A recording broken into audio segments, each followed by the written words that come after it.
workflow to show what it changed from and what it changed to. And that's been difficult. Using this, we went through something that Kay could do with no help at all.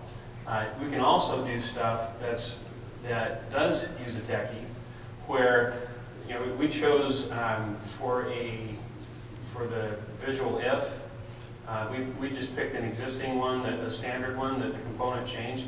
But you can build your own visual ifs. We could have built our own visual if, either with a query, or she could have built a query and we could walk through that.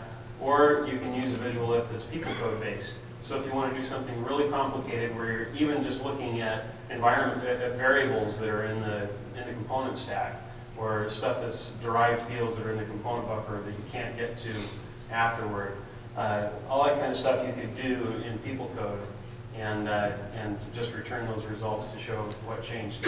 And then also the data that you want to pull out, that dynamic text snippet, that can be just a constant value like we put in, or it could be the result of a people code snippet that we write as well. And all those go into a repository so you can reuse them.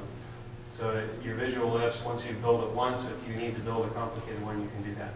And what we didn't show is, remember it was asking, do you want to build this filter now?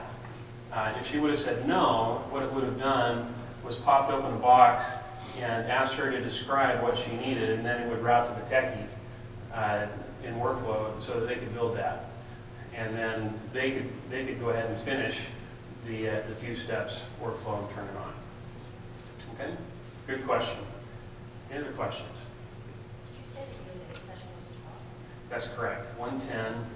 And do we have a room number on that? Okay. The Alberta session? Yes. It's okay. Sorry. Okay. I thought I did. Slow it up, and I have to take down my pretty questions slide. I can look at it for you afterwards. By the way, we do have, we've got about 5 minutes left here, but there's no one in this room afterwards, so anyone that wants to stay and ask more detailed questions, you're welcome to. Yeah, I have it. It's it's 1110.